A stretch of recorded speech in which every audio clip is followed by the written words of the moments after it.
The Giants finally won a football game, but at what cost?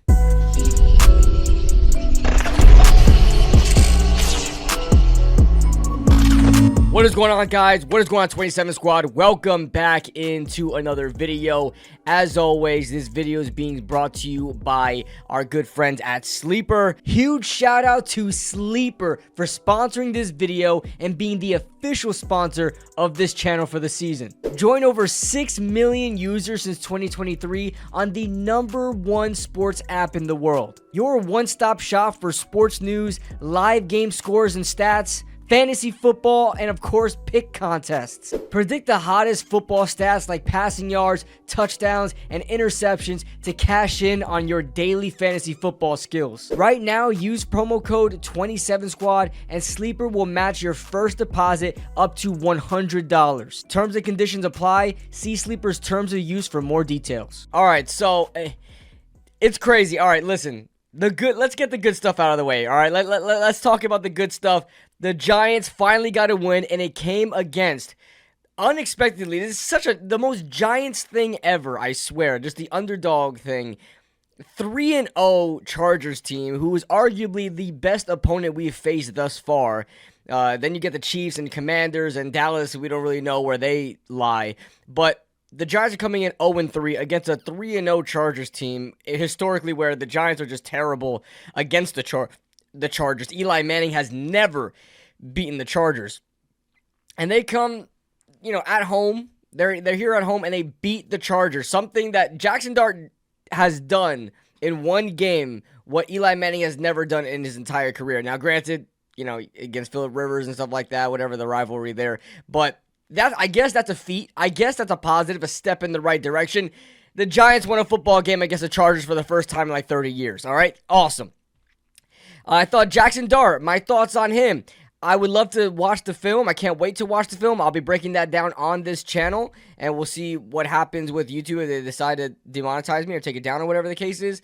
But Jaxson Dart, I thought he played well. I thought he played like a rookie. All right, he didn't play like Jaden Daniels right out the gate. He didn't play like some all-star rookie right out the gate. He made a lot of mistakes. Now, a good positive to his game that Russell Wilson couldn't provide is the run game, right? We weren't able to expand on Brian Daboll's offense too much because Russell Wilson just is at the tail end of his career. He's not much of a runner. Jaxson Dart, you did a lot of RPOs, a lot of quarterback keepers. A lot of times he just kept the ball himself because he just wanted to. He's got a problem with not going down and sliding. He hurt his hamstring in this game, and they had to take him out again, just like they did in the preseason. He's got to learn how to slide and just take the yards. Again, he wills himself to some yards. You seen that in the towards the goal line. He had that 3rd down and 1, and he was able to. He got hit. He didn't get tackled. He got hit. He stood on his feet and bounced outside for a 1st down. It was an offside penalty anyway, so it didn't count. But those type of plays he can do, stuff that Russell Wilson cannot do.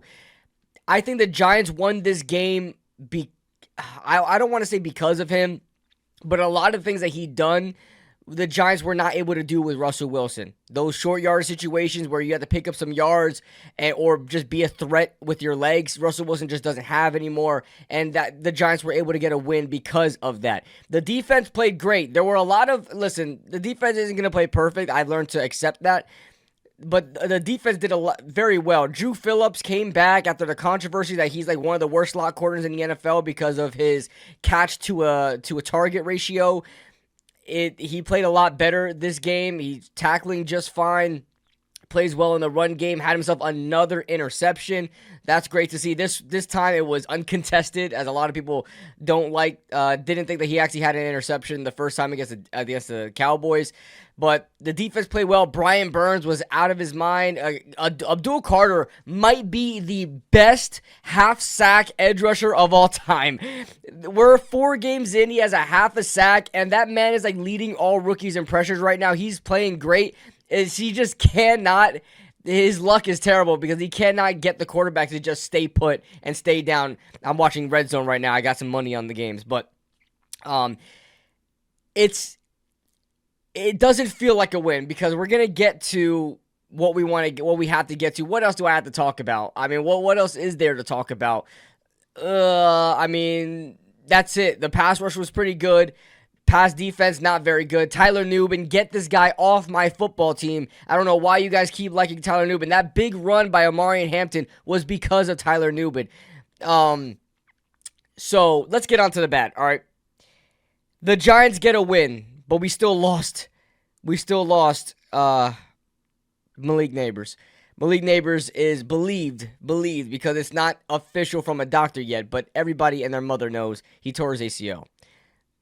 John Mara, how many star players early on in their careers does it have to take for you to just switch to a grass field? Is it worth having Taylor Swift play during the summer to have these turf fields there, have all these special events? Then your star player is getting hurt out there. The reason why Malik Nabers tore his ACL was because of the turf. Go watch it. The turf clings onto your cleat as it's supposed to do. But the human body is not meant to run on that material. It's meant to gradually stop momentum like natural grass does. You could slip, right? It slips and slowly, gradually it absorbs all the shock. It absorbs all the momentum, right? Slowing down. Malik Nabers tried to stop for that ball. His body his leg stuck to the ground, and his leg just stood there as he was supposed to, like, gradually come to a stop. His leg just stood there. His knee went in the other direction and wound up tearing his ACL. How many players for the Giants or the Jets need to get hurt before they finally put a grass field? Are they that cheap, and are they that stingy and greedy with their money? Because this is just ridiculous. Players are getting hurt. Their careers are being ruined. Now, even when Malik Nabers out for the year, 4th game in the season, I want to say it was around the 4th game of the season when it came to Odell Beckham. It was early on in the season, and that was in 2017 against the Chargers at MetLife. It's like history's repeating itself. I think it was around like week 4. It had to have been around that time. It was early on in the season in 2017. But man, it sucks. It sucks. So it feels bittersweet. It feels like we lost the game. I was literally saying on stream, I would rather lose the game than lose Malik Nabers, because having Malik Nabers gives us a chance to win games in the future. I really don't know how the Giants are going to will themselves to win games in the future now. Now we're going to have a receiving core of Darius Slayton, Wan'Dale Robinson, and Wan'Dale isn't going to be as useful without Russell Wilson. And I guess next man up is Jalen Hyatt, Bo Collins. It's just, I am heartbroken right now. Heartbroken.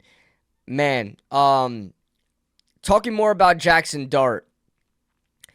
I thought he performed well with the receivers that he had, not having Malik Nabers there. They only connected for a couple of receptions. I think 2 receptions for like 20 yards or something around that. And there were a lot of times where Jaxson Dart held the ball for too long, got kind of flustered in the pocket, something that we didn't see in the preseason. And I was like, oh my God, he looks like a veteran out there. He did not look like a veteran in this game at all. He looked like a rookie. That worried me. Of course, I had that hope that he was going to come in and just instantly flash, but that wasn't the case whatsoever. There was a play in particular, it was a 3rd down, and he just held the ball, waited, and got sacked. And there was an open Bo Collins on a comeback route against a soft, cushioned cover 3, which is like, that is a perfect route for that concept. And he got flustered. He held onto the ball, wound up getting sacked, and he wound up having 5 sacks in this game. And there were points in time where he shouldn't have ran it. There were points in time where he's in the pocket. The pocket has yet to collapse, and he decides to tuck it while in the pocket.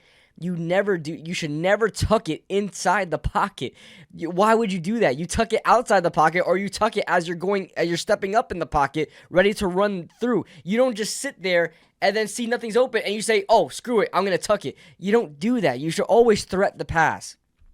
And he made a lot of mistakes out there. A lot of mistakes. Cam Scatterboo is running back 1. As much as I love Tyrone Tracy, I do love Tyrone Tracy, Cam Scatterboo just destroys opponent's defensive lines. Oh my God, Ashton Genty all the way to the end zone. Nice. Finally, Genty gets unlocked. But just destroys people.